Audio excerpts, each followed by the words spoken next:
Ce webinaire, organisé par l'Association des journalistes de l'environnement, porte sur la grippe aviaire, l'influenza aviaire, aux États-Unis, en Europe. Elle aborde aussi les zoonoses et les épidémies qu'elles menacent pour la santé animale et humaine et pour l'environnement.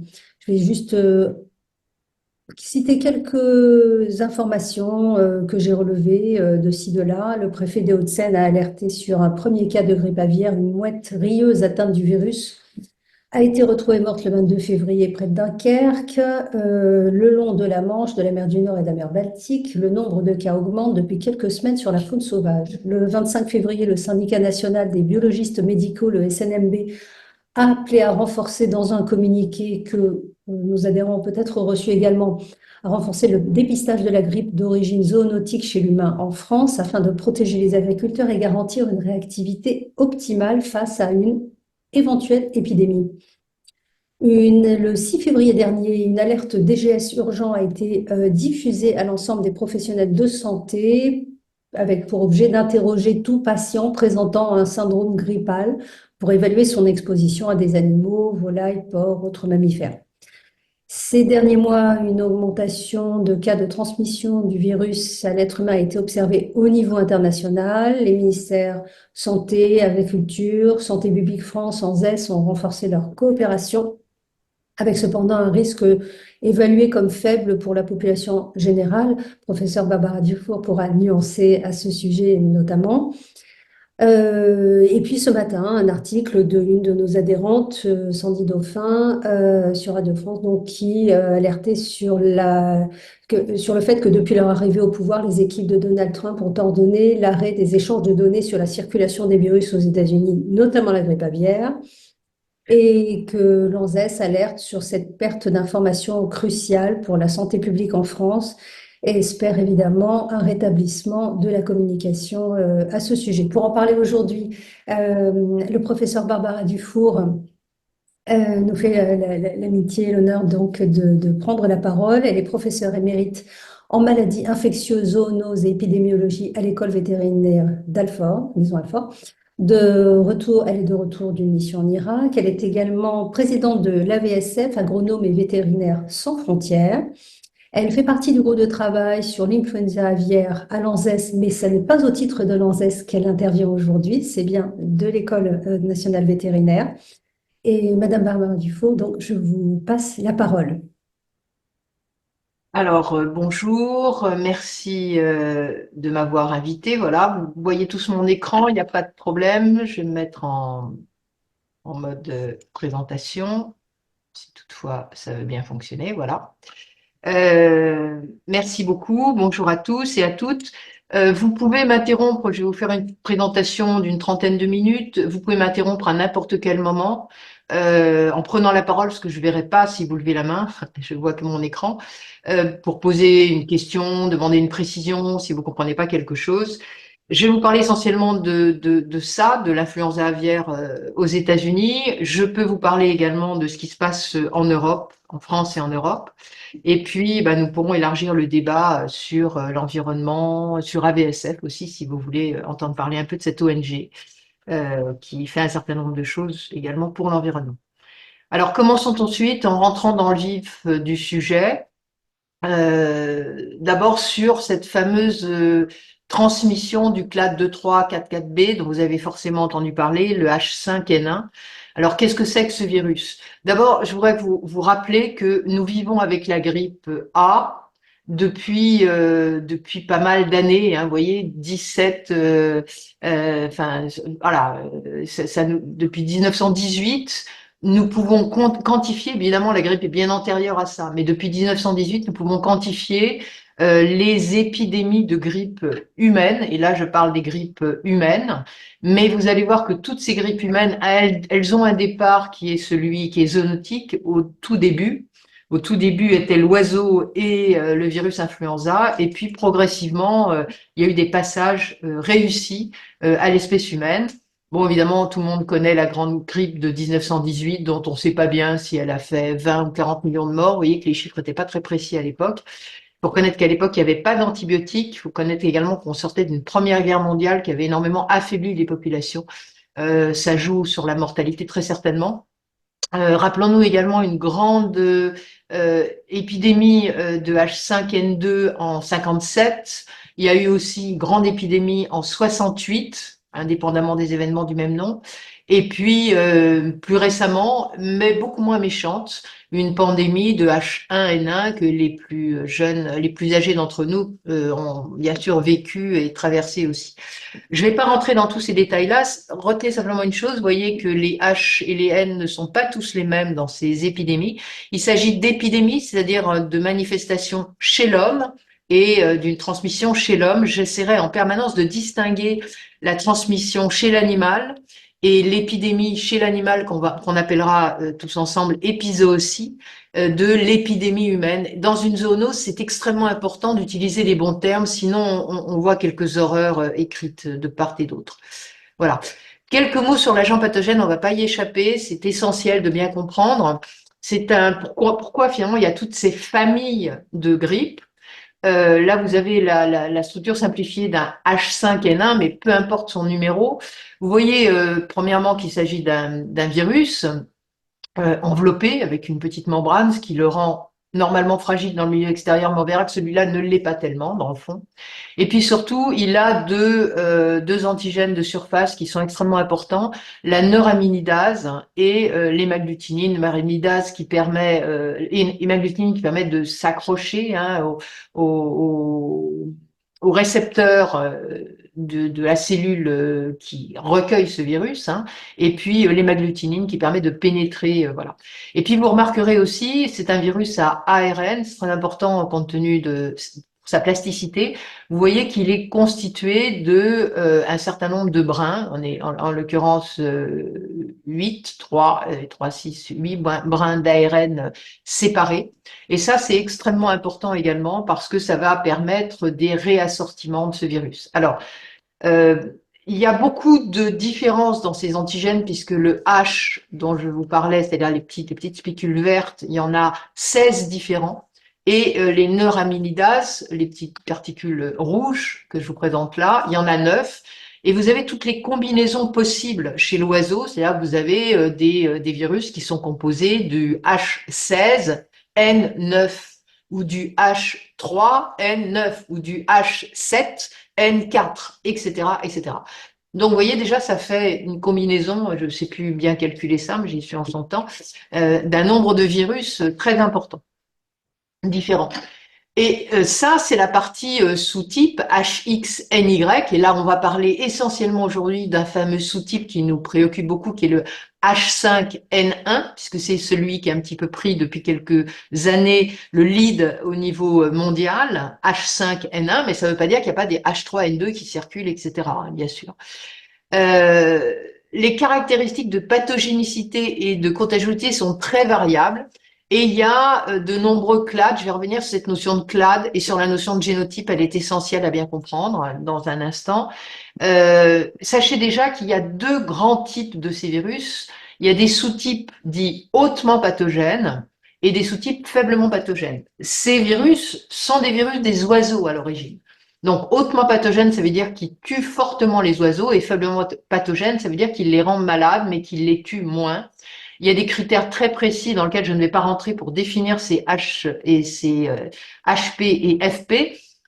Et ceux qui nous concernent et ceux qui sont passés à l'homme sont tous des hautement pathogènes. Les faiblement pathogènes ne circulent pas dans l'espèce humaine et dans les autres espèces de mammifères.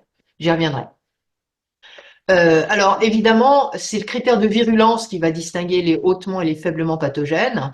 Et vous voyez ici que, mais je rentre pas dans ces détails-là, mais pour qu'on dise qu'un virus est hautement pathogène, il faut qu'il ait un critère d'infectiosité d'IPI, ce qu'on appelle d'infectiosité entre guillemets, intraveineuse, supérieure à 1,2, c'est-à-dire qu'à l'origine, on fait plus ça comme ça maintenant, on fait ça par biologie moléculaire, mais à l'origine, pour connaître le niveau de pathogénicité, on injectait en intraveineuse à des poussins nouveau-nés le virus, et puis on regardait quel était l'indice de mortalité. C'était ça qui nous donnait ce critère de pathogénicité. Ou il y a une autre catégorie qui sont tous les H5 et tous les H7 qui comprennent des acides basiques au site de clivage de m'agglutinine. Donc, vous voyez, c'est un petit peu technique, mais c'est très important de bien distinguer ces différents virus. Le deuxième point sur lequel je vais attirer votre attention, c'est la différence entre clade et génotype. Vous avez vu dans la précédente diapo, on a parlé de sous-types, on a parlé de sous-type HXNY. À l'intérieur d'un sous-type, à l'intérieur du H5N1 dont nous allons parler, il existe plusieurs clades et il existe plusieurs génotypes à l'intérieur du même clade. Donc vous voyez qu'il y a une infinité de ces virus. Donc, le clade, c'est tous les virus qui vont descendre d'un ancêtre commun. Le fait, et je reviens sur cette diapositive, d'avoir d'abord un virus à ARN. Donc, vous savez que les virus à ARN font de nombreuses, ils doivent, pour se multiplier, ils utilisent des méthodes qui sont plus compliquées que les virus à ADN, ils sont moins stables et ils font de nombreuses erreurs de réplication quand ils se multiplient, ce qui implique souvent une évolution des sous-types de ces virus. Et en plus, dans nos virus influenza, comme c'est des ARN segmentés, si deux virus différents infectent la même cellule, ils vont se multiplier et ils peuvent échanger des brins d'ARN. Et donc là, ça fait ce qu'on appelle des réassortiments qui peuvent aller beaucoup plus vite que certaines mutations. Voilà. Donc, je reviens à mes clades. Mes clades, c'est tous les virus qui descendent d'un ancêtre commun. Alors, ils descendent par mutation et ils s'éloignent plus ou moins de cet ancêtre commun. Ils partagent des caractéristiques génétiques similaires, mais pas toujours. Et donc, ils sont identifiés comme clades. Et là, le clade dont on parle beaucoup actuellement, c'est à l'intérieur du sous-type H5N1, le clade 2344B. Okay, celui-là, vous l'avez forcément entendu citer. À l'intérieur des clades, il y a ce qu'on appelle des génotypes. Et ça fait plus référence à l'origine, à l'ancêtre commun, ça fait référence à la composition génétique spécifique d'une souche de virus. Et donc, ça inclut dans le matériel génétique, dans l'ADN ou dans l'ARN, des mutations qui ont pu influencer des caractéristiques comme la virulence, par exemple, la transmissibilité, la réponse au traitement. Et en fait, on utilise les génotypes pour décrire les variations au sein d'un même clade. Donc, je reviens, sous-type H5N1, clade H5, clade, pardon, 2344B, et à l'intérieur du clade, on va voir des génotypes. Et c'est très important parce que vous allez voir que les génotypes américains ne sont pas les mêmes que les génotypes européens. Je reviendrai là-dessus. Est-ce que c'est clair pour l'instant? Je peux continuer sans problème? Vous connaissez peut-être déjà pour certains d'entre vous tout ça. Oui. Dernier point, la transmission de la grippe.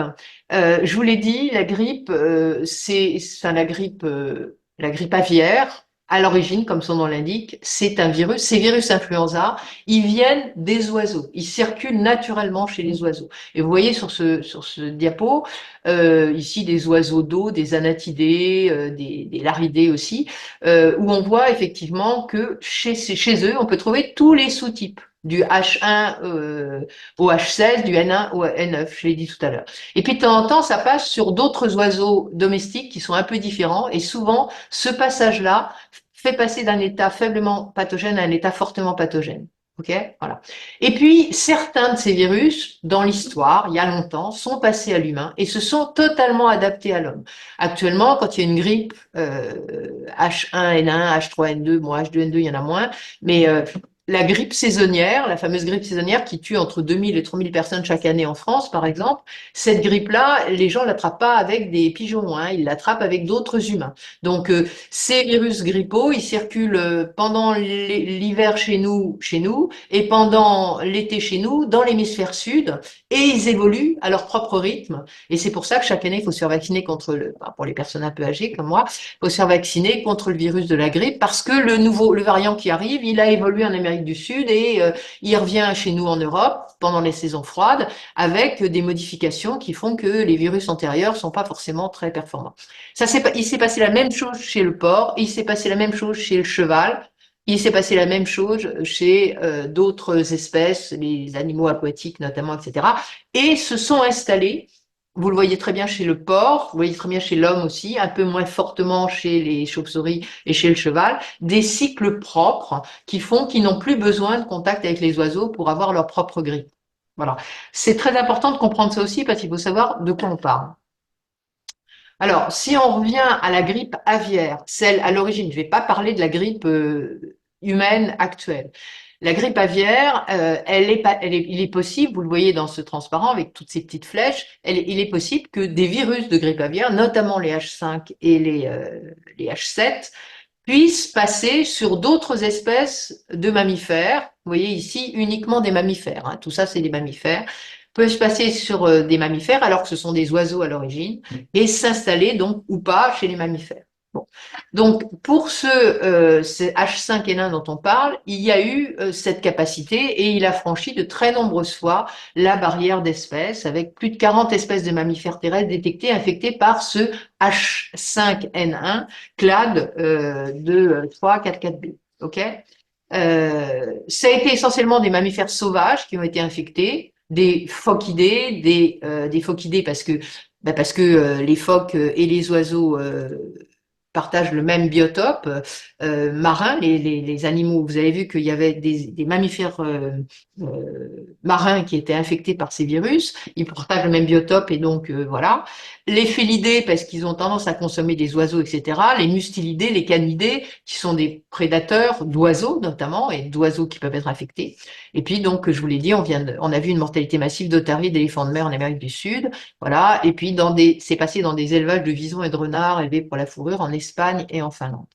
Voilà. Donc, nombreux franchissements de barrières d'espèces, et donc forcément, à chaque fois qu'il y a un franchissement de barrière d'espèces, ça veut dire que d'un côté, le virus, il a évolué, et surtout que les récepteurs présents chez ces espèces sont capables d'accepter. Je vous rappelle que pour pour qu'un virus influenza puisse devenir pathogène, il faut non seulement qu'il arrive chez un individu, mais que cet individu ait des récepteurs. Pour le H5N1, c'est des récepteurs qui s'appellent les galactoses alpha 2,3 ou alpha 2,6, peu importe leur nom, mais ces récepteurs, il faut qu'ils soient présents et s'ils sont pas présents, le virus peut pas s'accrocher.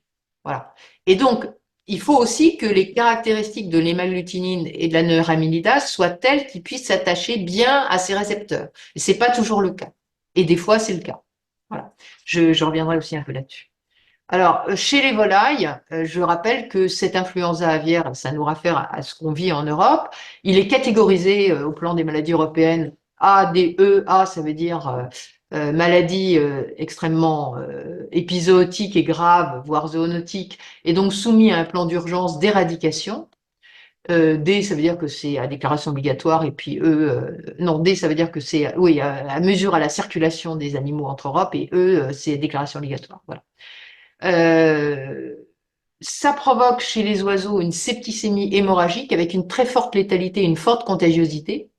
Ça vous a pas échappé au cours des dernières années. On a eu pas mal de canards et d'oies et surtout aussi de galus, enfin de dindes et de poules qui ont été infectés par ces virus venant de la faune sauvage.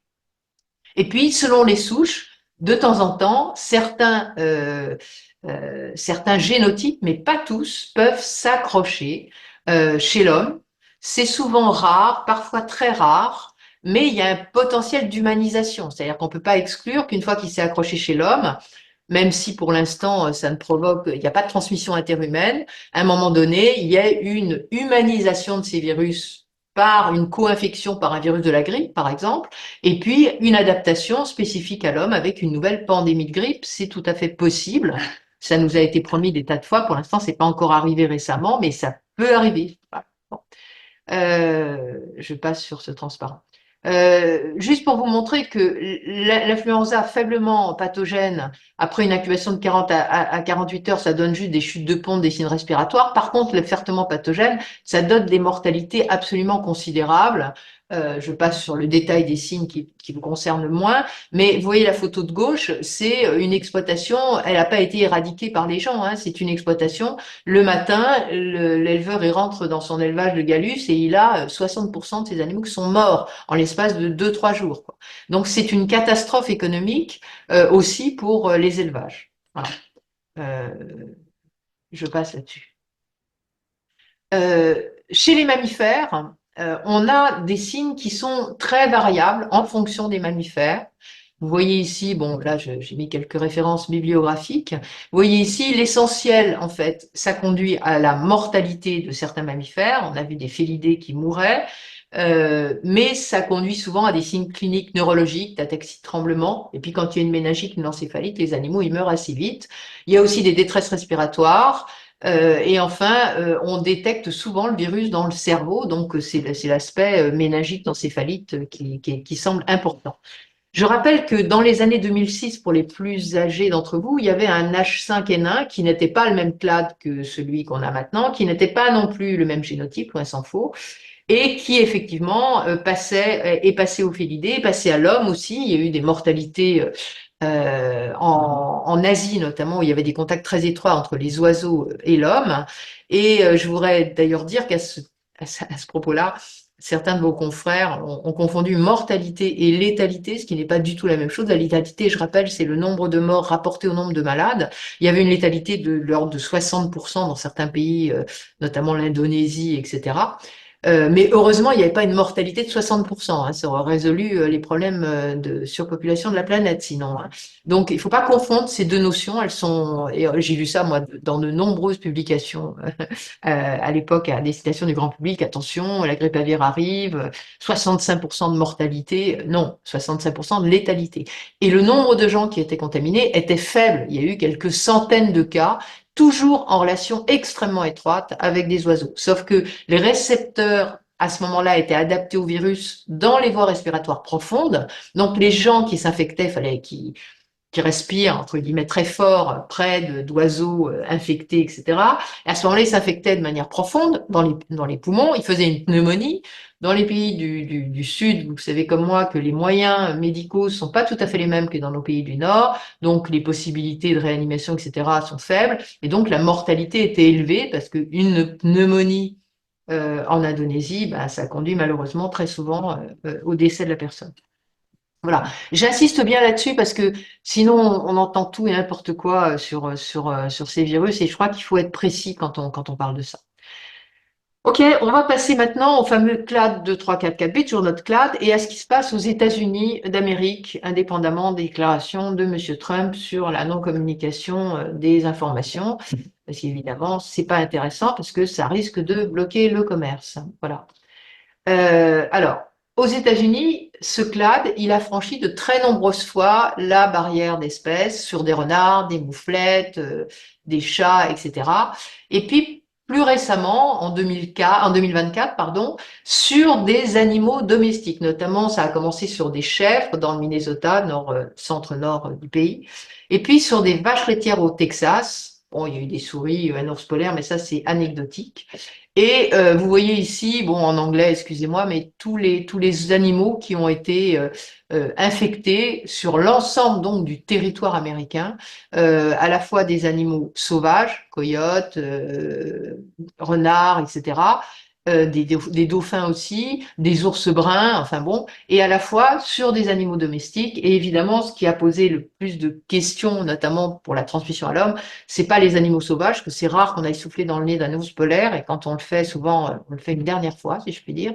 On ne le fait qu'une fois, donc on s'infecte peut-être, mais on n'a plus tellement l'occasion d'en parler après. Donc on a peu de contacts, et c'est tout à fait normal, avec des oiseaux sauvages. Par contre, nos contacts avec la faune domestique sont forts et importants. Alors, je passe sur tous ces chiffres, mais assez rapidement, on a vu donc des problèmes neurologiques sur des chèvres en relation avec un foyer d'influenza aviaire dans une ferme. Et puis en 2024, en mars, des nouveaux foyers sur les vaches laitières. Et puis progressivement, ça a gagné. Et vous voyez là une carte qui n'est pas tout à fait récente, puisqu'il y a plus d'États infectés que ça actuellement. Les États infectés par des vaches laitières euh, infectées par ce virus. Vaches laitières qui, comme vous le savez, excrètent ce virus dans le lait et puis sont malades et l'excrètent par voie respiratoire également. Et donc, j'y reviens, évidemment, on a eu également des chats domestiques associés à la consommation de lait très souvent, mais on a eu également des cas humains associés avec un premier cas dans le Michigan, un premier cas dans le Texas, etc. Enfin, vous voyez, des cas Michigan, Texas, etc. Des cas humains dont on ne peut pas exclure, enfin, dont on est persuadé que ces cas sont des cas de contamination aérienne, au moment de la traite notamment. vous connaissez peut-être les conditions de traite aux États-Unis, mais en tout cas, ça se passe dans des comment dire, des locaux fermés. Il y a une vaporisation possible du lait importante au moment où en particulier on nettoie, on rince, etc. Il y a une proximité, etc. Il y a une proximité avec des vaches qui peuvent excréter par voie aérienne également, et donc il y a eu contamination de ces personnes. Voilà. Pour l'instant, les signes étaient bénins. Enfin, bon, évidemment, quand on voit ça, on dit c'est pas bénin tout à fait, mais enfin, une conjonctivite, les gens, ils perdent pas les yeux, il n'y a pas une fonte purulente de l'œil après, ils récupèrent. Et parce qu'il y a des récepteurs sur la conjonctive, mais il y a aussi des récepteurs dans l'arbre respiratoire profond. Donc, il y a des risques de pneumonie. Bon, là, vous voyez, pour les cas Michigan, c'était des conjonctivites. Voilà, les choses ont continué d'évoluer. Vous voyez l'évolution entre le mois de juin et le mois de novembre. On était à 89 foyers dans 12 États. On est passé à 232 foyers dans 14 États, euh, avec une arrivée en Californie, ce qui pose un vrai problème parce que c'est le réservoir de lait des États-Unis d'Amérique, hein, et puis parce qu'ils vendent du lait cru, des produits dérivés, etc. Je voudrais juste dire, la diffusion, elle s'est pas faite par des vaches qui volaient toutes seules et qui allaient se poser comme ça, hein. Elle s'est faite parce qu'il n'y a pas eu de contrôle, comme on le fait d'habitude en Europe quand on a des problèmes de ce type, où on bloque les exploitations. Là, la vente d'animaux a continué absolument librement, c'est le principe américain, et moyennant quoi, ça permet aussi aux pathogènes de diffuser extrêmement librement. Voilà. Donc, évidemment, les cas humains se sont multipliés puisque en septembre, c'est les derniers chiffres que j'ai, il y en a eu quelques autres depuis, il y a eu 14 cas humains d'infection, avec à la fois des gens exposés à des volailles, parce qu'il y a eu aussi des foyers chez les volailles, évidemment, et puis des foyers chez les vaches laitières, 4 cas associés à des vaches laitières, très clairement. Je voudrais juste dire que pourquoi les chèvres et les vaches laitières se sont infectées et comment? Eh bien, ce qu'on suspecte, évidemment, on n'en a pas la preuve absolue, mais ce qu'on suspecte fortement, c'est l'infection à partir du lisier et plutôt de litières de volailles infectées. Des volailles infectées, elles se sont infectées par des oiseaux sauvages, hein, et puis elles étaient infectées. Leur litière a servi comme litière aux vaches laitières. Donc le virus est excrété massivement par les oiseaux, à la fois par voie respiratoire, mais dans leurs fesses aussi. Donc vous imaginez bien que des litières ayant servi à des oiseaux infectés sont hautement infectieuses. Et c'est comme ça qu'on suspecte les premiers cas sur les chèvres d'une part et sur les bovins d'autre part. Voilà.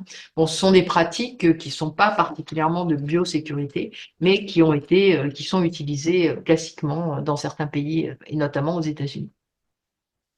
Alors, en décembre 2024, on était déjà à 853 foyers dans 16 États. Vous voyez, ça a parfaitement gagné, hein. Voilà. Donc, il y a eu une ordonnance fédérale pour tester le lait parce que les gens se sont inquiétés. Est-ce que on peut se contaminer par voie digestive? Jusqu'à preuve du contraire, il n'y a pas de récepteur digestif à l'intérieur de l'appareil digestif de l'homme pour ces virus. Après, il y a une excrétion assez massive dans le lait, hein, des animaux infectés. Et puis, on peut pas, comment dire, totalement exclure une fausse route qui fait que on fait une fausse route et à ce moment-là, le virus peut remonter dans les voies respiratoires et infecter. Je rappelle que dans les voies respiratoires profondes chez l'homme, il y a des récepteurs pour ces virus. Voilà. Donc, il y a des États qui ont adopté des politiques d'analyse de citernes de lait en vrac. Voilà. Mais maintenant, c'est au niveau national. Alors, je ne sais pas ce que va faire Monsieur Trump là-dessus. Mais voilà ce qui était avant son élection, avant sa prise de fonction, excusez-moi. Depuis, j'ai pas eu beaucoup d'informations là-dessus.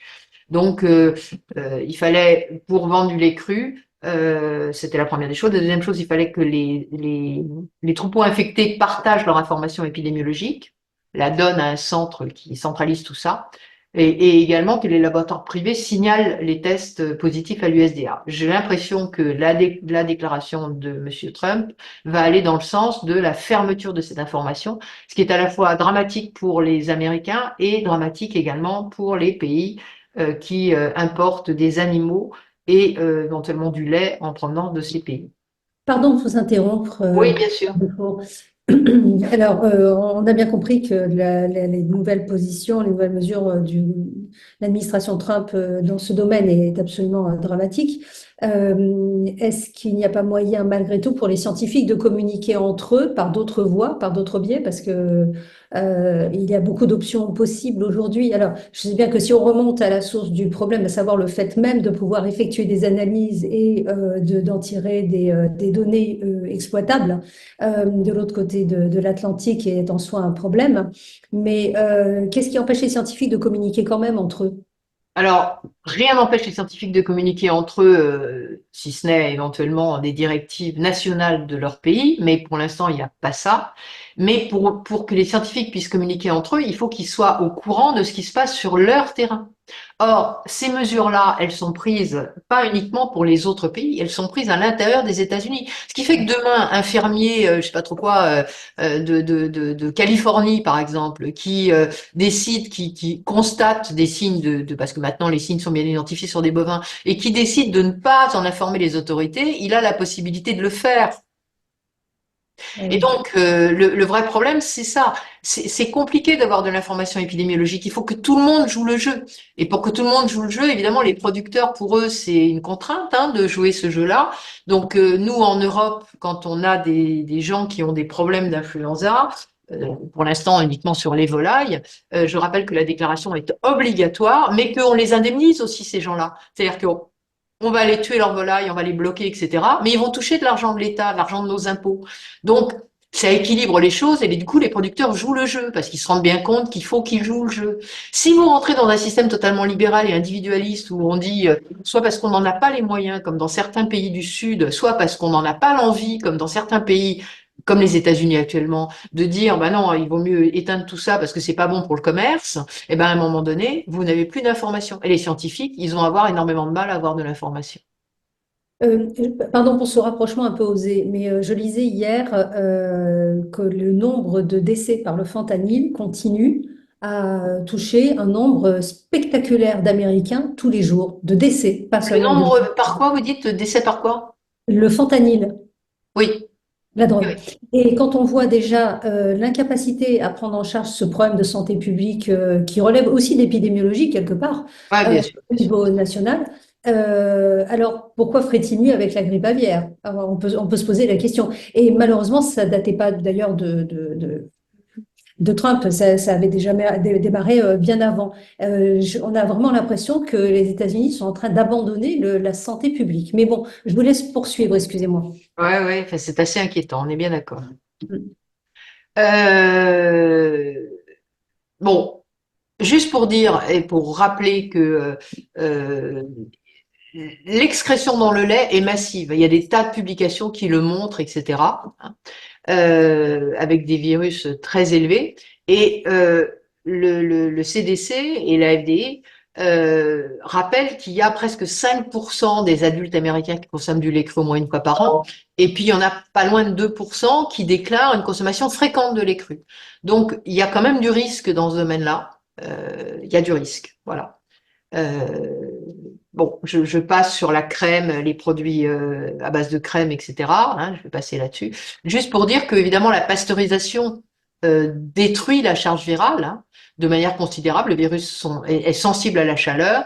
Donc, si on pasteurise le lait, je parle même pas du lait UHT qui lui est totalement pasteurisé. C'est pas du lait pasteurisé, c'est du lait à très haute température pendant un temps très court. Évidemment, il est stérile ce lait. Donc il y a plus de problème. On peut réduire pour la production laitière. On peut vraiment réduire ça sans difficulté. Juste encore un mot pour les chats aussi, parce que il n'y a pas que les gens qui consomment du lait, il y a aussi les animaux domestiques et les chats en particulier qui le consomment. Vous savez comment on lappe un chat avec sa langue, il se met souvent aussi du lait dans le nez, parce qu'on a vu de tas. Enfin une fois de plus, il y a eu au moment du H5N1 souche asiatique de 2006, qui n'était pas, j'insiste bien, le même sérotype que maintenant, mais qui était aussi transmissible à l'homme. On s'est posé ces questions à partir de consommation de volailles. On avait vu des chats qui étaient morts sur l'île de Röntgen parce qu'ils avaient consommé des oiseaux morts d'influenza aviaire, etc. Sauf que on sait bien que les animaux mettent le nez dans leur nourriture plus que l'homme quand même, hein. Enfin, les bébés le font aussi, mais peut-être les personnes très âgées, j'en sais rien, je ne l'espère pas. Mais en tout cas, les individus adultes ne le font pas tellement. Ils peuvent faire des fausses routes, j'en ai parlé tout à l'heure, mais alors que les animaux, chiens, chats, etc., eux, ils mettent le nez dedans. Et donc, le risque de contamination est beaucoup plus élevé pour eux. Voilà. Et donc, on va sûrement assister à une mortalité plus importante de chats. Seront-ils rapportés? Je n'en sais rien, mais dans les États concernés par ça.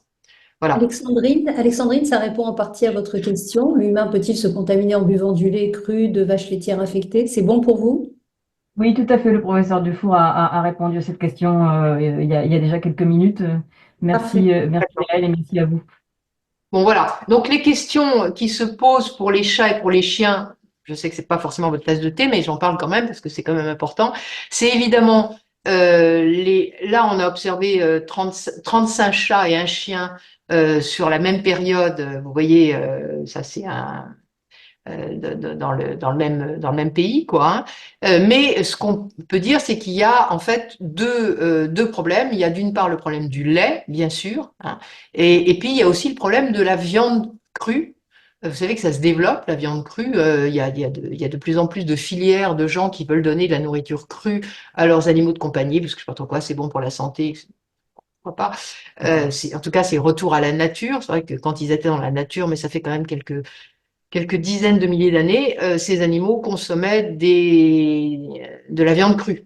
Et donc, il y a des productions actuellement de viande crue, voire des gens qui donnent directement de la viande crue.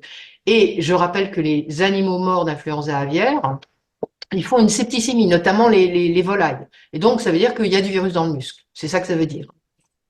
Et on voit bien que sur ce transparent, sur cette publication, on voit bien que en fait, il s'agit des séquences virales très proches et donc des mêmes animaux qui étaient infectés, qui ont été infectés les volailles par le même virus et les chats, quoi. Donc c'est intéressant parce que ça, c'est des travaux de scientifiques qui montrent bien que on retrouve les mêmes génotypes d'un côté et de l'autre. Voilà. Bon, je passe sur la mortalité des chats, je ne vais pas rentrer dans tous ces détails-là. Les cas humains, ça c'est important, et confirmé. Bon, donc sur les cas humains, il y en a eu 60 depuis avril 2024, hein, donc vous voyez, ça augmente le nombre de cas humains. Il y a eu 37 cas d'exposition à des vaches laitières malades directement, c'est-à-dire par voie en fait respiratoire ou par aérosolisation du lait en salle de traite. 21 cas de la même manière à partir de volailles infectées. Puis il y a 2 cas où on n'a pas été capable de mettre en évidence l'exposition, elle a été inconnue. Euh, c'est pas parce qu'elle a été inconnue qu'elle n'a pas existé, évidemment, et que c'est pas dans l'air ambiant et c'est pas une autre personne. Pour l'instant, ce virus n'est pas à transmission interhumaine. C'est très important de se dire ça, hein. Voilà. Voilà. Possiblement, pour 2 cas pédiatriques, possiblement exposition à des chats qui ont été infectés et éventuellement de lait cru contaminé. Je vous l'ai pas dit, mais c'est extrêmement important. Le génotype qui circule actuellement sur les vaches laitières aux États-Unis, c'est notre clade H5N1 234 b et donc qui vient d'un ancêtre commun, mais c'est un génotype qui s'appelle B313. En fait, il y a 2 génotypes qui circulent actuellement aux États-Unis, enfin 3 même, le B313 qui circule largement sur les vaches laitières et les nouveaux génotypes D11 et D12. C'est très important ce que je vous dis parce que en Europe, on a des foyers d'influenza aviaire qui commencent à arriver dans la faune sauvage et ce sont des génotypes FR19 et FR20. Donc, ce ne sont pas les mêmes génotypes. Et je vous ai dit tout à l'heure que les génotypes étaient caractéristiques d'une évolution génétique qui pouvait affecter notamment l'infectiosité et également la pathogénicité. Donc, nous n'avons pas en Europe actuellement de B313, ni de D11, ni de D12. Ça ne veut pas dire que ça ne peut pas arriver, hein, mais on n'en a pas actuellement. Donc, c'est important. C'est important. Bon, je passe sur le détail de ces cas, hein, mais bon, c'est pour vous montrer que on a suivi jusqu'ici assez en détail tout ça, on est capable de le suivre de manière assez précisément, en sachant que évidemment, on a fait aussi des gens, enfin, il y a aussi des gens qui s'infectent, qui font des anticorps, mais qui font pas de symptômes forts, parce que si vous avez une petite infection oculaire ça peut passer inaperçu. Par contre, vous allez faire des anticorps. Et donc, vous voyez, il y a 8 cas asymptomatiques ou bénins, petite conjonctivite, qui ont été identifiés parmi des travailleurs qui travaillaient dans le secteur laitier et qui ont été exposés à ces virus, et notamment à leur aérosolisation, parce que j'exclus le fait qu'ils se mettent les yeux ouverts dans le lait, hein. Donc, c'est parce qu'il y a une aérosolisation de ces virus. Dans un environnement, quand je parle d'aérosolisation, il faut aussi être très clair, hein, c'est dans des environnements très particuliers. C'est pas dans l'air ambiant à l'extérieur, hein. Ça se transmet pas comme la Covid, qui d'ailleurs on l'a vu, se transmettait pas tout à fait comme on nous a dit qu'elle se transmettait, hein. Donc même les virus qui se transmettent par voie aérienne forte, il faut qu'ils soient sur des supports. Et l'influenza aviaire, pour l'instant, il est dans des supports de lait, dans des supports d'excrétion et d'excréta d'oiseaux infectés, de vaches infectées, de chèvres infectées, etc. Alors, une question, pardon, Oui, allez-y. professeur, de Nicolas Koudzikas. Est-ce que nous avons des données sur le nombre d'oiseaux morts à travers le monde? Y a-t-il des millions d'oiseaux morts à ce Oui, jour? la réponse est oui. Alors, la réponse est on n'a pas de données chiffrées parce qu'il faudrait pour ça être capable de faire l'ensemble de la surveillance mondiale. Et vous imaginez bien qu'il y a des tas de pays qui ne font pas ou qui ne communiquent pas. Mais oui, on a une surveillance et puis on ne récupère pas, et vous le savez très bien, euh, pour pouvoir la surveillance. On fait une surveillance en Europe qui est bien faite des oiseaux de l'environnement. Cette surveillance, elle repose sur la récupération de cadavres, à la fois cadavres dont vous comme moi, quand on voit des cadavres d'oiseaux morts, il ne faut pas aller les tripoter à la main, mais on peut alerter les services vétérinaires qui, eux, vont envoyer des spécialistes sur le terrain qui vont récupérer ces oiseaux et faire des analyses dessus. Donc, vous voyez déjà la perte d'informations. Par ailleurs, je vous informe également, et vous le savez sûrement, que les petits oiseaux, un petit oiseau, c'est-à-dire de type moineau, hein, qui meurt dans la nature, il disparaît en l'espace de quelques heures. Dans quelques heures, on ne le retrouve plus parce qu'il est mangé à droite, à gauche par de plus gros oiseaux. Entre parenthèses, les corvidés sont des très bons charognards de petits oiseaux, par exemple, hein. Donc, ça disparaît très vite. Donc, en fait, on retrouve surtout les gros oiseaux. Ce qu'on retrouve, c'est des cygnes, c'est des mouettes, ce que j'appelle des gros oiseaux. On a beaucoup de mal à trouver des petits oiseaux, hein. OK? Et en Europe, on voit quand même, ce qui est important à chaque fois qu'on en trouve, on type les virus qu'il y a dessus, etc., évidemment. Et donc, on ne peut pas donner un nombre d'oiseaux, mais on sait qu'il y a une pression infectieuse. On est capable de le voir. Et d'une année sur l'autre, c'est pas du tout la même. L'an dernier, par exemple, la pression infectieuse qui descend. Je fais un rappel sur les migrations. Vous êtes au clair sur les migrations? Il faut que je fasse un tout petit rappel sur les migrations d'oiseaux. Mais j'imagine qu'en tant que Oui, si on a bon, quelques c'est minutes quand même pour en parler. hyper court, hein, hyper court. Allez-y, Il allez-y. y a un grand nombre d'espèces migratrices, des petits, des moyens et des plus gros, hein. C'est-à-dire que vous avez des oies, c'est des très gros, et puis vous avez des tout petits qui migrent aussi, hein. Les migrations, elles sont à peu près toutes dans les mêmes sens. Elles sont nord-sud et sud-nord. Alors, globalement, donc c'est important, ça veut dire qu'il n'y a pas de migration est-ouest. C'est-à-dire qu'il n'y a pas de migration États-Unis, je traverse l'Atlantique pour venir faire des œufs en France. C'est pas comme ça que ça se passe. Par contre, la Terre est ronde, ça vous aura pas échappé. Et donc, les oiseaux, quand ils vont au nord, ils vont au nord pendant l'été pour se reproduire, pour faire court, pour se reproduire. Et donc, ils pondent au nord, et c'est au nord que naissent les petits. C'est vrai pour les anatidés qui sont vraiment les porteurs de ces virus, les plus gros porteurs de ces virus, mais c'est vrai pour la plupart des migrations.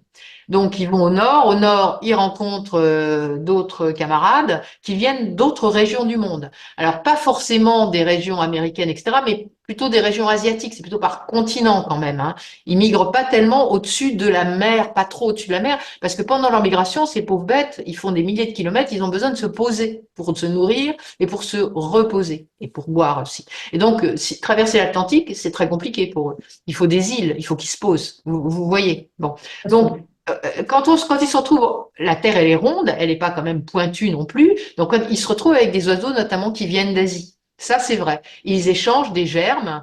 Et puis aussi des gènes, bien évidemment, des gènes c'est-à-dire qu'ils s'accouplent, bien sûr. Et puis il y a la naissance des petits là-haut. Et puis une fois que les petits grandissent un peu, ils commencent à volter, etc., ils vont redescendre en migration pour passer l'hiver de l'hémisphère nord dans le sud, c'est-à-dire soit chez nous, soit plus bas en Espagne, soit encore plus bas en Afrique.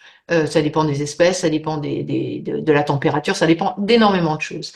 Et donc, ils descendent en migration et évidemment, les oiseaux de l'année, ils sont pas bien immunisés contre ces virus. Alors, premièrement, comme il y a des rassemblements de mâles, de femelles et de mâles et de femelles, enfin de tout le monde, quoi. Comme il y a et puis des rassemblements pour partir aussi, il y a circulation virale très importante. Les adultes, ils sont assez résistants parce qu'ils ont déjà rencontré des virus de ce type-là. Donc ça fait mourir des adultes, bien sûr, mais pas beaucoup. Par contre, les jeunes payent un très lourd tribut et ils vont mourir pendant la migration descendante. C'est pour ça qu'on trouve des oiseaux morts qui descendent chez nous et on en trouve beaucoup plus dans le nord de l'Europe qu'on en trouve dans le sud de l'Europe parce qu'ils sont déjà morts ou ils sont immunisés, les oiseaux, qui passent. Vous comprenez? Donc la migration descendante est à plus grand risque que la migration remontante. La migration remontante, en plus, quand ils vont dans le sud, ils salotent pas, ils restent des individus, ils se mettent pas en compagnie, ils n'ont pas besoin de se rassembler dans le sud. Donc ils s'étalent un peu dans le sud. Puis la Terre est plus large dans le sud que dans le nord. C'est idiot ce que je raconte, mais ça joue quand même un petit peu. Je raconte de manière un peu simpliste, comme je le fais pour les étudiants, excusez-moi, hein, mais c'est un petit peu comme ça que ça se passe. Et donc là, les oiseaux, ils s'assemblent pas tellement, donc il y a une faible, il peut y avoir une circulation virale, mais il y a une faible circulation virale. Et quand ils remontent, ben, il y a des mortalités aussi, mais beaucoup, beaucoup moins. Donc, la période à risque maximale, c'est la migration descendante. Par ailleurs, il peut y avoir ponctuellement des migrations est-ouest, ou ouest-est, c'est rare, hein, ça n'existe pas trop bien, mais est-ouest, notamment d'Europe de l'Est vers l'Europe. S'il y a une vague de froid très importante, les oiseaux, ils sont posés, ils ont très froid, ils peuvent plus se nourrir parce qu'il y a de la neige ou parce qu'il y a de la glace, ils vont revenir vers l'ouest à ce moment-là. Mais ils vont pas traverser l'Atlantique, ni d'un côté, ni de l'autre. Je vous dis ça parce que c'est vraiment important. C'est vraiment important de le savoir. Ça ne veut pas dire qu'on ne peut pas importer des bovins avec un génotype B313 si on importe des bovins des États-Unis, ou des chiens, ou des chats, ou des gens qui seraient infectés. On peut, voilà, voir des oiseaux. Il y a des gens qui se baladent avec des oiseaux sans commentaire. Bon, envers et contre toute convention de Washington d'ailleurs. Mais bon, ça peut arriver aussi, bien sûr. On peut introduire des animaux infectés de manière pas forcément malveillante, mais avec beaucoup d'inconscience, ou par le commerce. Mais spontanément et naturellement, les oiseaux migrateurs vont pas faire ce genre de circuit. Est-ce que c'est clair? Est-ce que je vous ai à peu près bien Très clair. expliqué? Ok. Merci beaucoup pour cet éclairage. Oui. Voilà. Alors, aux États-Unis, donc, on a ce génotype B313 qui circule, hein, bien sûr, et on sait que les cas humains sont dus au virus de la vache parce que, ben, on retrouve les mêmes génotypes chez l'homme, voilà. Voilà. Bon, donc, le scénario, je vous en ai déjà parlé, propagation par des oiseaux sauvages aux bovins à travers l'eau et surtout à travers des litières, propagation par le transport de vaches infectées, transmission locale, directe et indirecte. Je vous en ai déjà parlé de tout ça, je vous l'ai dit il y a un instant.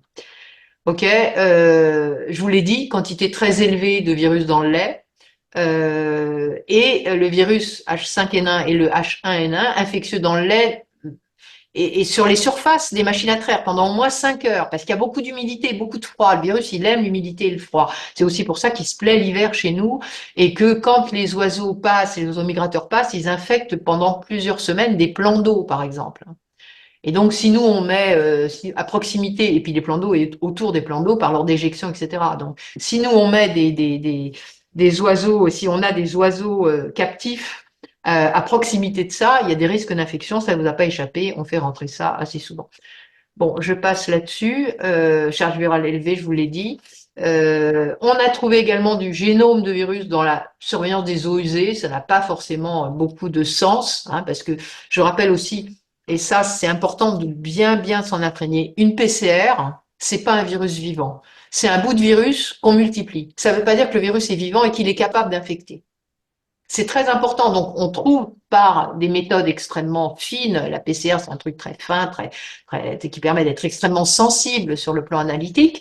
Mais c'est pas parce on a mis en évidence une PCR positive qu'il y a du risque associé. C'est-à-dire du virus vivant associé. C'est vrai pour toutes les PCR, ça, hein, pas que pour l'influenza aviaire.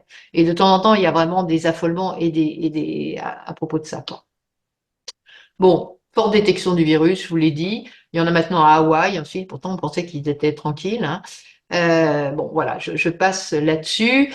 Il y a eu des infections expérimentales aussi. J'avance plus vite parce que ce que je vous ai dit, c'est l'essentiel et qu'il faut qu'on discute, me semble-t-il. Voilà. Donc on sait que ce virus-là se réplique facilement dans la glande mammaire des bovins. Voilà. Et c'est comme ça, vous voyez, que on voit bien sur ce schéma comment il a pu infecter d'autres vaches, du personnel qui travaille avec les vaches, des chats, des ratons laveurs et puis des oiseaux sauvages aussi. Voilà. Euh, voilà. Actuellement, on a mis en évidence aux États-Unis, parce qu'ils faisaient de la recherche et de l'identification, de la circulation de nouveaux génotypes, les fameux D1.1 et D1.2, dans la vie faune sauvage, avec des foyers dans les élevages et dans les basses-cours, dans plusieurs États. Le D1.1, il est transmissible à l'homme. C'était un virus influenza qui est transmissible à l'homme puisqu'il y a eu 11 cas humains et 3 cas probables, etc., dans l'État de Washington, et un cas confirmé sur un adolescent sans qu'on sache bien comment il a été exposé. Voilà. Euh, mais quand même, les données issues de la surveillance américaine indiquent une fréquence plus élevée de détection d'infections humaines suite à une exposition par des vaches, donc par le B313, que suite à une exposition par des volailles, donc par le D11 ou le D12. Voilà. Euh, bon, alors, qu'est-ce que nous on fait en France pour se prémunir de ça? Ça a été dit et ça a été rappelé par Esther tout à l'heure. L'objectif, c'est bien de détecter des cas de grippe qui pourraient être transmis à l'homme survenant sur le territoire national, importés depuis l'étranger, et essayer de voir si par hasard il n'est pas en train de se mettre à se transmettre de manière interhumaine. Donc, on renforce la surveillance passive des grippes zoonotiques en lien avec les recommandations de l'OMS et de l'ECDC. Ça veut dire que, premièrement, toutes les personnes qui sont en lien avec des foyers d'influenza aviaire en France sont dépistées et on essaye de voir si elles sont infectées, pas infectées, etc.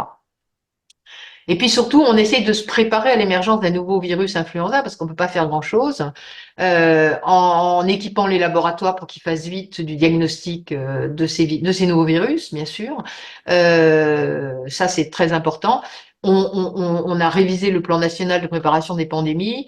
On développe une base de données permettant d'héberger les données de séquençage des virus pour les comparer d'un pays à l'autre, etc., pour échanger entre scientifiques là-dessus. Et puis, tous les cas de grippe actuellement identifiés font l'objet de prélèvements et d'une surveillance, notamment quand il y a eu un rapprochement avec des mammifères domestiques. Voilà. C'est essentiellement ça qu'on fait aujourd'hui. On n'a pas énormément de moyens. Évidemment, on n'importe pas de bovins en provenance des États-Unis, il faut quand même le dire. On l'a fait un peu dans le passé, mais il y a très longtemps à propos de l'amélioration de nos souches par des Holstein, etc. Mais c'est fini maintenant. Et je pense pas que ça va s'améliorer compte tenu des relations entre la France et les États-Unis. Voilà. Bon, moi j'ai fini ce que je voulais vous dire et je pense que maintenant ce qui est important c'est qu'on discute et qu'on échange sur tout ça. Je vais donc arrêter mon partage d'écran si j'y arrive. Voilà. Et je vais essayer de vous voir. Merci beaucoup, professeur Barbara Dufour. C'était vraiment un panorama à la fois très complet, très précis et très didactique. Y a-t-il des questions parmi les participants? Oui. Alors, Oui, moi j'ai une quelle question. campagne? Ouais. Vous pouvez me dire quel journal vous représentez? Parce que ça m'intéresse un peu de savoir comme ça. Alors, si je parle la première, vous m'entendez là? Oui, très bien. C'est Oui, Amélie. c'est Amélie Poinceau de Amélie. Mediapart. Je ne sais pas si je peux mettre ma vidéo, sinon c'est pas grave, vous m'entendez, c'est bien. Oui, oui, je vous entends, c'est bien. Alors, juste sur ce que vous terminez. Bon, d'abord, merci beaucoup pour cette présentation, effectivement très très claire.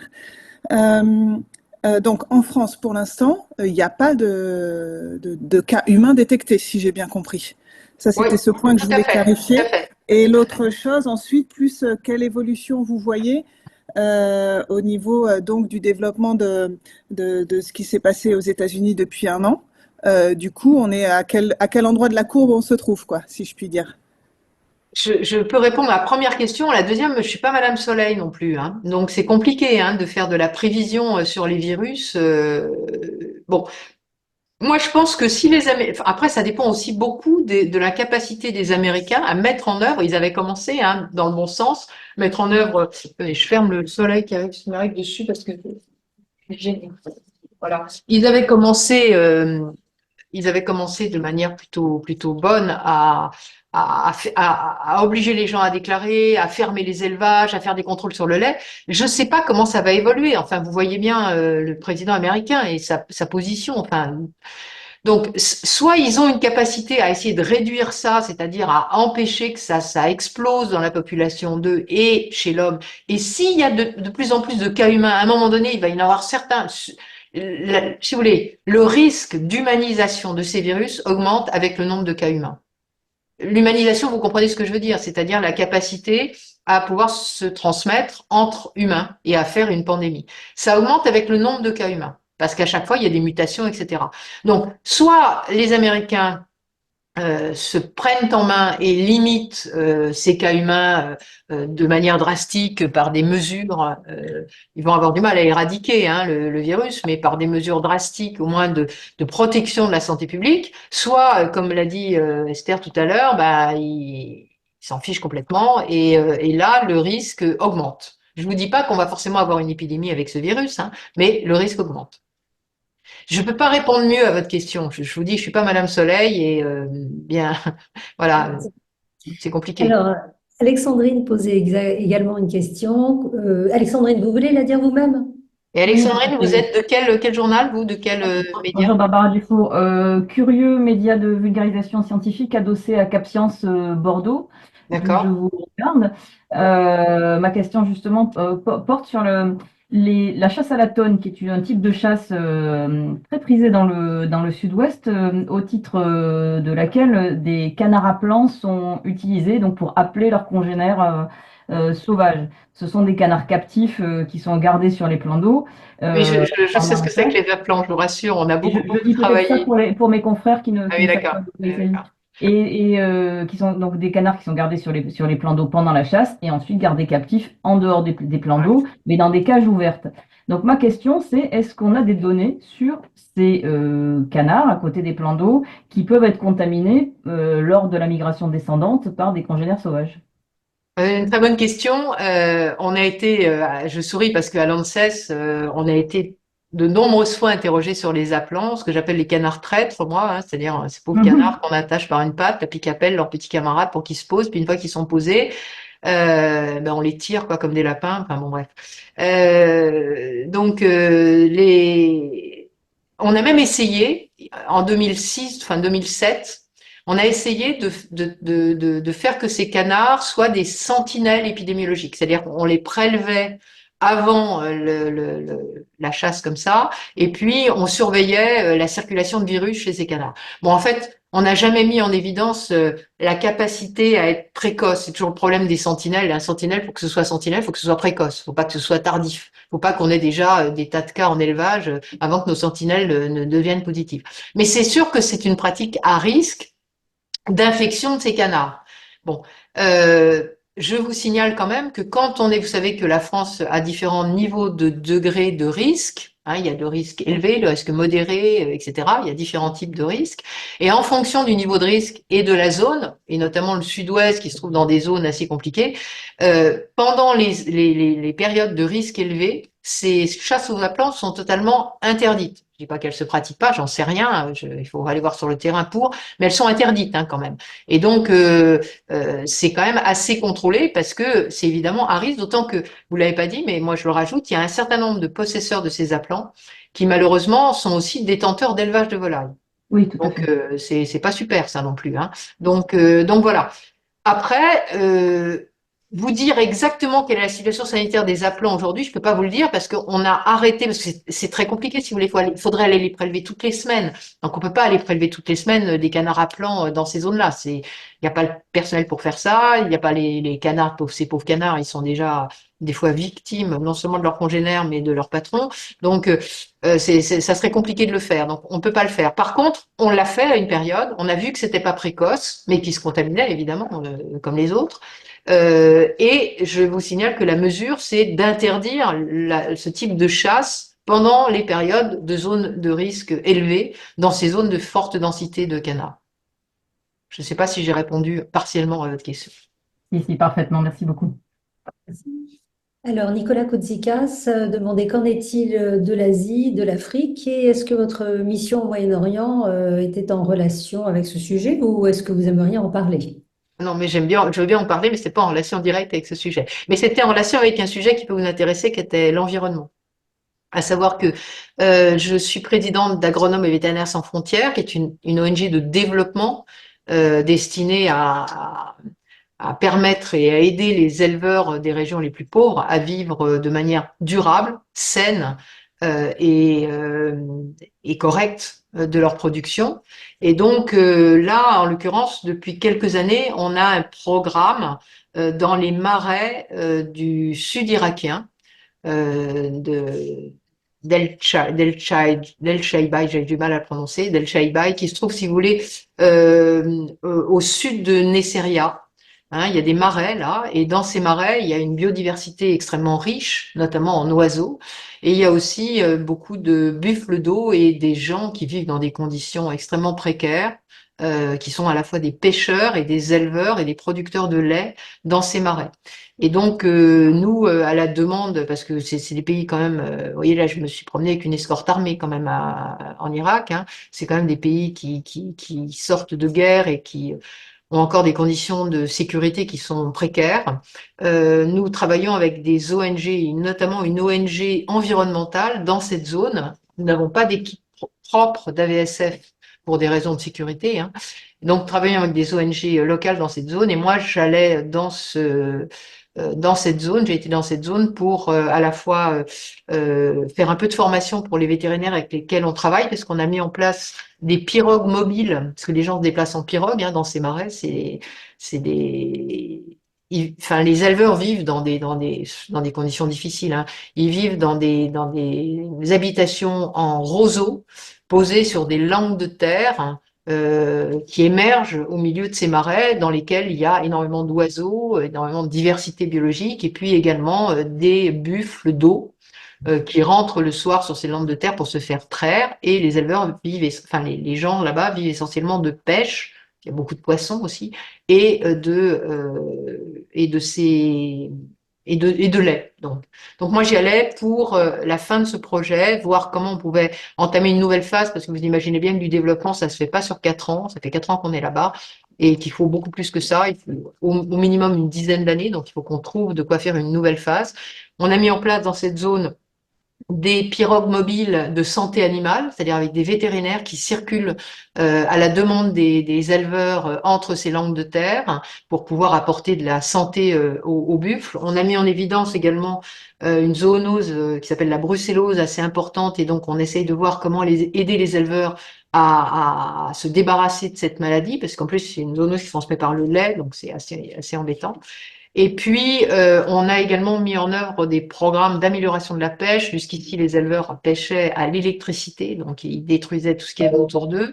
Donc, on essaye de passer avec un groupe expérimental à des NAS, à des formes de pêche beaucoup plus respectueuses de l'environnement, euh, d'améliorer pour ceux qui ne veulent pas changer la pêche électrique à des pêches électriques qui ne tuent que les gros oiseaux en fonction de la tension, que les gros poissons en fonction de la tension. On peut pêcher dans un environnement beaucoup plus réduit que les gros poissons, ce qui les intéresse, que les petits meurent, mais ça les intéresse pas, les pêcheurs en fait. Et puis on a mis en place également un troisième volet pour les femmes, pour aider les femmes à avoir un peu d'autonomie, parce que leur vie est difficile dans ces marais et dans ce pays d'une manière générale. Et donc, on a mis en place des aides à la fois on a fait des groupes de femmes et elles se sont autodéterminées sur ce qu'elles voulaient faire pour avoir des revenus complémentaires. Donc, certaines ont décidé de faire de la couture. Donc, on les a formées, on leur a fourni des machines, etc. Certaines ont décidé de faire de la vente des poissons pêchés par les hommes de Oui, la salut, famille. je te prends rapidement. Ah, attends. Attention Alexandrine, on vous entend. Pardon, ouais. Certains donc ont décidé de faire de la vente de poissons, et donc dans ces régions il fait 50 degrés l'été, et moi j'y étais en hiver, il faisait 10 degrés, donc pas très chaud quoi, hein. Et donc on les a aidés à installer des postes possibles le long de la route, avec des petits baraquements contenant une petite clim et puis un frigo pour pouvoir vendre ces poissons. Et puis certaines voulaient transformer le lait en mozzarella, et donc on a fabriqué une petite laiterie avec elles, laiterie collective où les femmes fabriquent cette mozzarella et puis se la vendent. Bon, voilà où on en est du projet, en sachant qu'il faut absolument poursuivre ce projet. Et moi, c'était la raison. J'ai été là-bas aussi pour la brucellose, parce que je vous a pas échappé que je suis infectiologue et que je peux un peu aider sur ces plans-là. Voilà. Mais ce sont des régions qui ne peuvent que vous intéresser si vous êtes environnementaliste, parce que ce sont des régions extrêmement riches sur le plan diversité. Et d'ailleurs, on travaille avec une ONG locale, irakienne, qui défend l'environnement de l'Irak. Et il y a beaucoup à faire, parce que c'est un des pays les plus pollués que je connaisse. Pollué sur le plan respiratoire avec tous les puits de pétrole pollué sur le plan plastique d'une manière absolument incroyable, absolument désastreuse, et pollué au niveau des fleuves aussi, et donc de cette zone également, parce que le Tigre et l'Euphrate viennent d'autres pays, de la Turquie, de l'Iran, etc. Et donc, ils sont largement pollués par leurs voisins qui déversent dedans tous leurs déchets. Donc, quand ça arrive au niveau de la mer Rouge, ou un peu en amont, c'est extrêmement pollué. Voilà.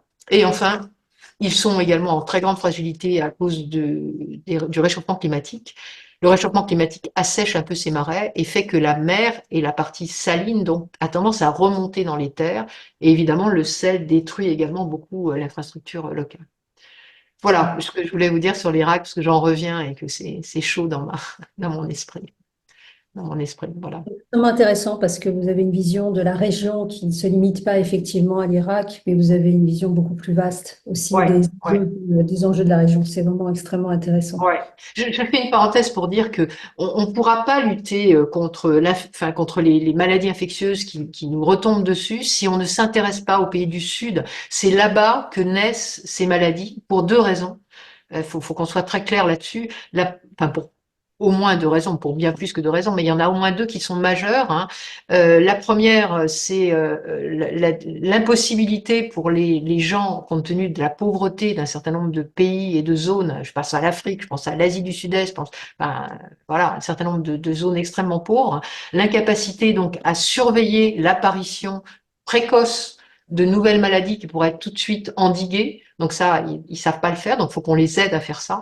La deuxième chose, c'est que dans ces pays, il y a une très grosse production animale qui se fait pas toujours comme nous, on aimerait qu'elle se fasse, nous, à Agronomie Vétérinaire Sans Frontières, c'est-à-dire dans le sens de l'agroécologie et pas dans le sens d'une production massive de tout et n'importe quoi. Malheureusement, il y a beaucoup de production massive de tout et de n'importe quoi, en lien étroit avec la faune sauvage, et donc avec des risques très amplifiés d'échanges. Par ailleurs, ça vous aura pas échappé, ce sont des zones extrêmement denses sur le plan populationnel, donc les contacts entre les gens, les animaux domestiques, les animaux sauvages sont très étroits, et donc c'est dans ces pays que risquent d'émerger les virus qui vont nous impacter, nous, demain, pays développés.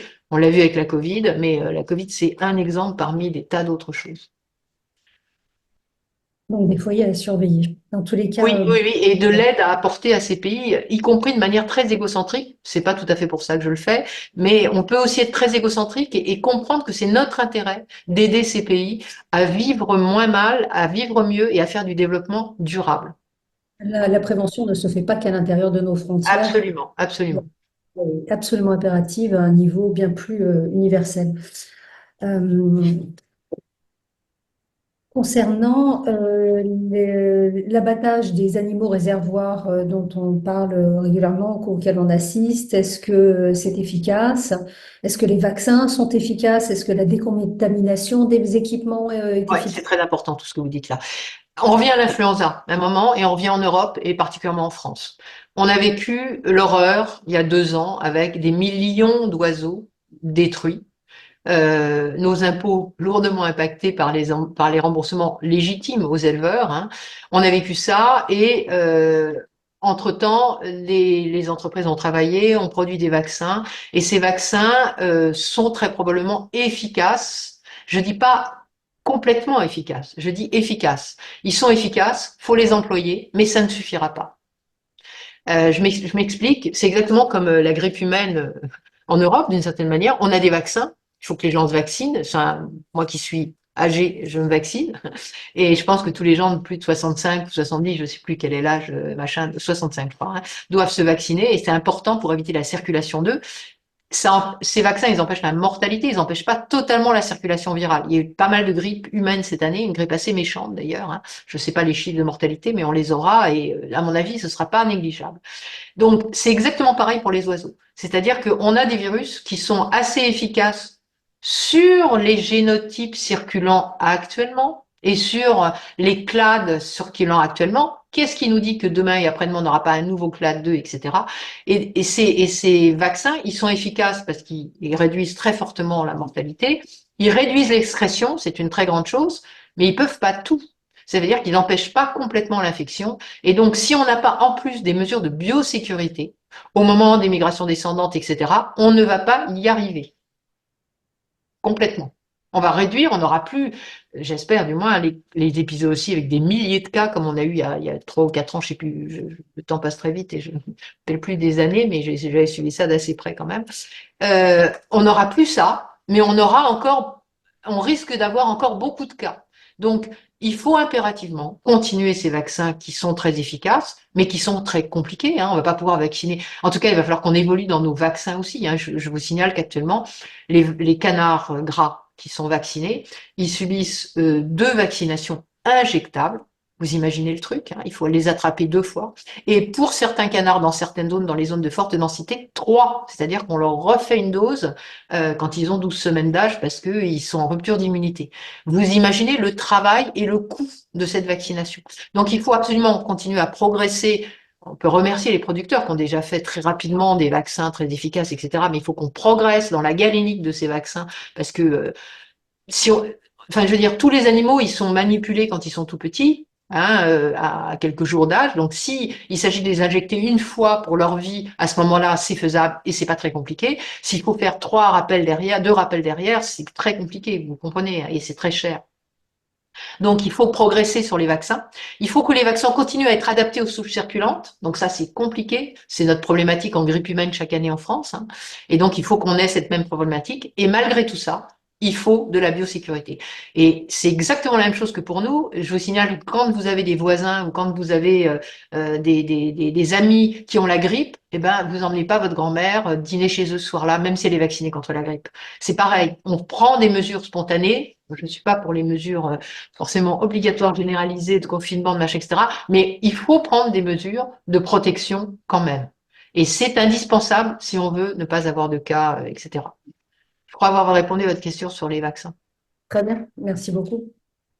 Est-ce qu'il y a d'autres questions? Il y a Nicolas, hein, qui est Koudzikas, qui demandait si la suppression du Z, mais là, effectivement, on est un peu dans la prospective, va impacter la surveillance dans les pays pauvres. Je ne suis pas sûre qu'on ait toutes les données pour pouvoir y répondre d'ores et déjà. Je peux déjà répondre à un truc, hein. C'est-à-dire que la suppression, bien sûr, enfin la réponse est oui, Nicolas. Je ne sais pas pour quel média vous travaillez, Nicolas, vous allez me le dire. Euh, mais oui, vous avez raison. Le fait que l'aide américaine, qui concerne surtout l'aide urgentiste, hein, ils n'ont pas fait beaucoup, ils n'ont pas beaucoup donné dans l'aide au développement, les Américains. Ils ont plus donné dans l'aide urgentiste. Mais comme il faut de l'aide urgentiste, ça veut dire que nous, on a une reconversion d'une partie de notre aide au développement à l'aide urgentiste. Ça impacte très lourdement tout ce qui va se passer dans les pays du Sud, la surveillance notamment, et évidemment le développement de méthodes plus éco-responsables et surtout respectueuses des gens et de l'environnement. Oui, ça impacte très lourdement. Monsieur Trump, il a un impact sur la guerre en Ukraine, mais il a aussi un impact sur tous ces éléments-là. Il a gelé totalement les aides au développement. Enfin, c'est incroyable ce qui s'est passé. Nicolas, vous travaillez pour quel média? Excusez-moi. Oui, non, non, bonjour et merci beaucoup pour cette magnifique présentation. Moi, je suis indépendant réalisateur. J'ai déjà produit pour Arte un documentaire sur les épidémies D'accord, très bien.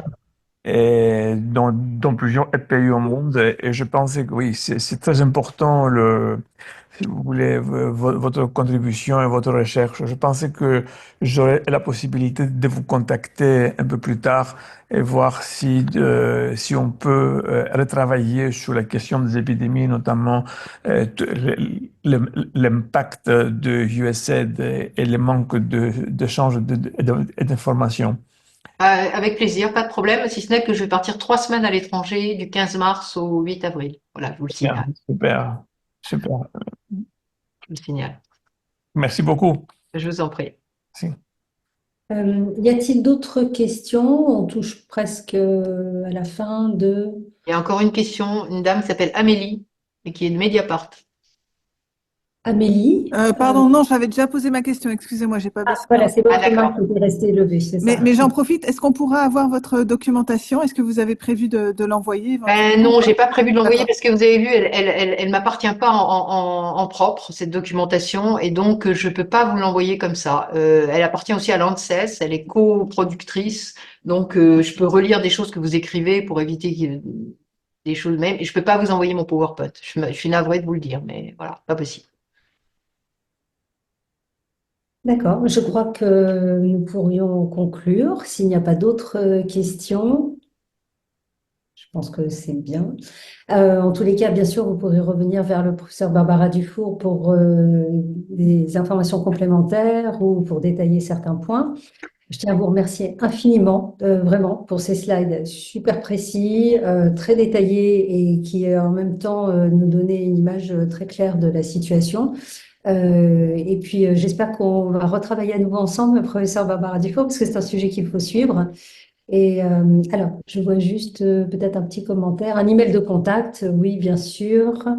Ouais, vous faites la transmission, Esther, peut-être. Bien sûr, Ouais, tout à fait. d'accord? Ça marche comme ça. Merci beaucoup Je à vous en tous. prie. Merci, professeur Barbara Dufour, et à bientôt, j'espère, pour la suite de cette thématique. Au Merci revoir. beaucoup, merci infiniment. Au Au revoir. revoir. Au revoir. Merci à tous.